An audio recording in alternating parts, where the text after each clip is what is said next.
છોકરા મધર શ્લોકમાં મારા બા તરફથી આશીર્વાદ અને મારી યાદી બધાને. આજે હું બપોરની રસોઈ બનાવું છું અને આ ભાત મૂકી દીધા છે. મેં 3 પાણીએ ધોયા છે. ધોઈને મેં ભાત મૂક્યા છે 3 પાણીએ. અને આ વાલ છે, મેં વાલનું શાક કોઈ દી બતાવ્યું નથી. આ રાતે વાલ મેં પલાળી દીધા હતા, 3 પાણીએ ધોયા, પલાળી દીધા. હવે હું કુકરમાં બાફવા મૂકું છું. આજે વાલનું શાક બહુ સરસ બનાવીશ. એટલા હું વાલનું શાક ઓછું બનાવું, મેં નથી કોઈ દી બતાવ્યું. એટલે આજે એક દી ભીંડાનું બતાવ્યું, એક દી ફુલાવરનું મિક્સ વેજીટેબલ, એટલે એક સરખું એક જ બને.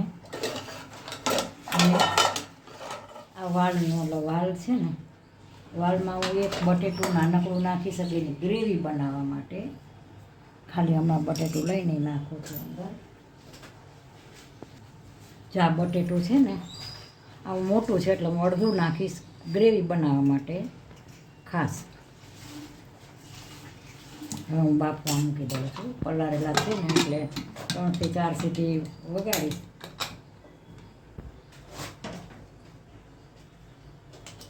ગેસ કરી દીધો ચાલુ. હવે આ બાફવા મૂકી દીધા છે વાલ અને ભાત મૂકી દીધા છે બાફવા.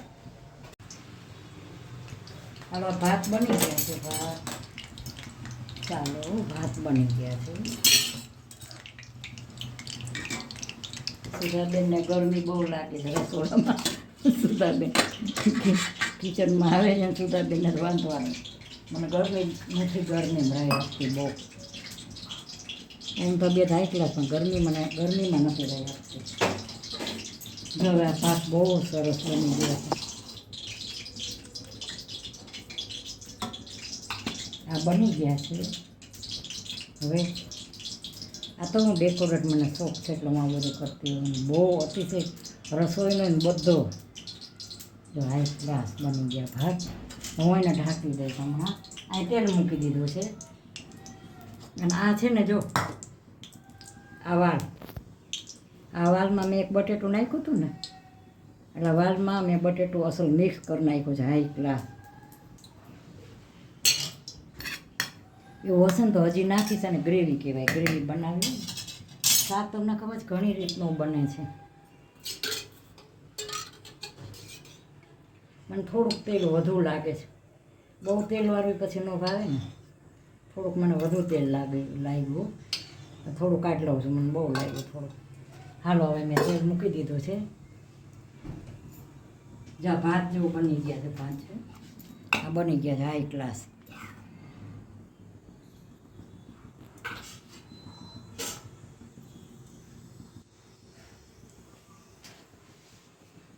હવે વઘાર આવી ગયો.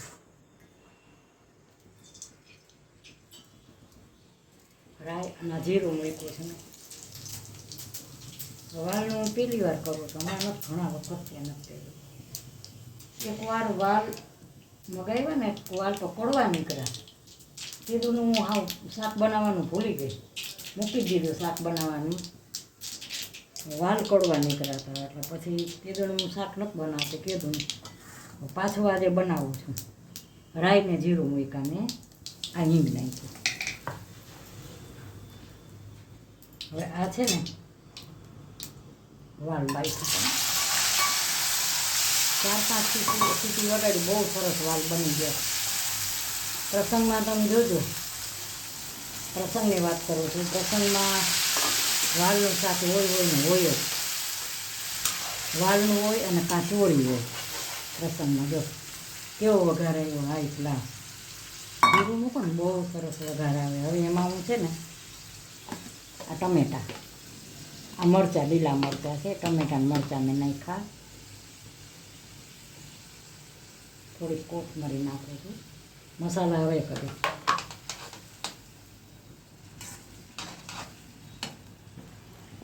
વળી હતું મને કોથમરી નાખતી હવે મને. હાલો હવે આમાં મસાલા કરું છું. આ મીઠું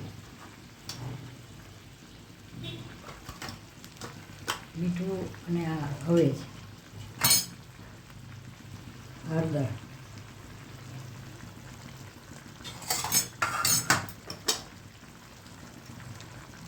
જીરું. હજી આમાં હવે તો નાખવું જ પડશે અને હું ગરમ મસાલો નાખું હમણાં. હજી થોડો હળદર નાખવી પડશે.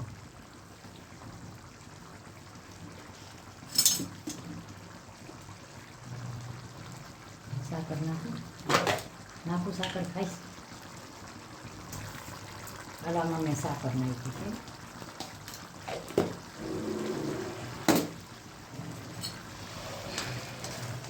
આમાં હું છે ને થોડુંક લીંબુ નહીં કરું.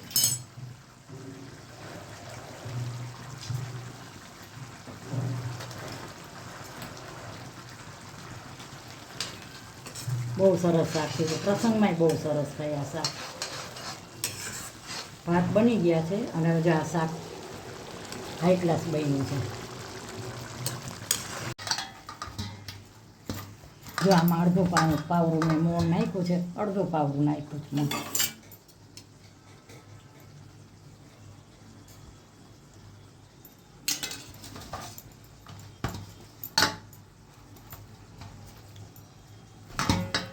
હવે આને છે ને હું આમાં થોડીક વાર રાખી દઈશ ઢાંકીને રાખી દઈશ. 10 મિનિટ પછી આને હું રોટલી બનાવીશ.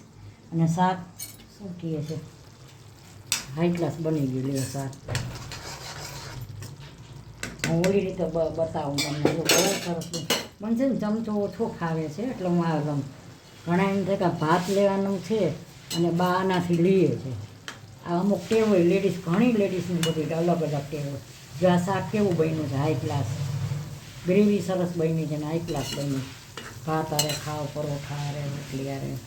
હવે આ સીટ 10 મિનિટ પછી હું હવે હજી જો આમાં ગરમ મસાલો નાખવાનો ભૂલાઈ ગયો. ગરમ મસાલો તો નાખી દઉં.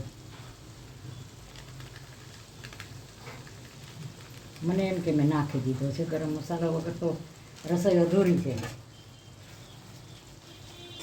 તો થઈ ગયું છે ને સરસ શાક. કેવું બન્યું હાઈ ક્લાસ. આવું બનાવવાનું વાળનું શાક, લચકા જેવો અસર.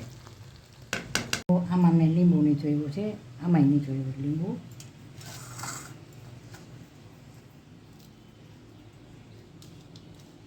આમાં ફક્ત મીઠું જ નાખ્યું છે. તો આમાં છે ને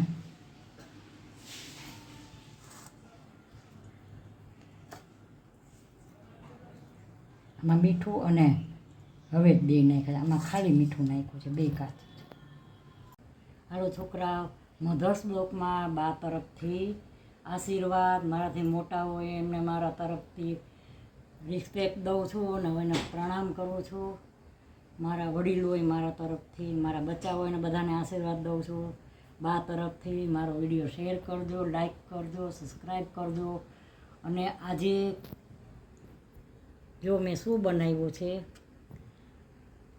આ વાલનું શાક તમને બતાવ્યું. જો કેટલું ફાઇન બન્યું છે વાલનું શાક. પ્રસંગમાં બને ને એવું આ વાલનું શાક બનાવ્યું છે. આ વાલનું શાક બનાવ્યું છે, આ રોટલી બનાવી છે, આ રહી, આ ભાત બનાવ્યા છે અને આ કાચું બનાવ્યું છે. અને આ છે ને કોબીનું અને મરચાંનું, ટમેટાનું, ડુંગળીનું કાચું છે. આ ડુંગળીનું ભેગું છે. અને આમાં છે ને મેં ડુંગળી નથી નાખી, કાકડી જ છે ખાલી છોકરાઓને અલગથી. અને આ રસ હજી કેરી આવે છે, સ્ટોર કર્યો છે તો રસ હાલે છે.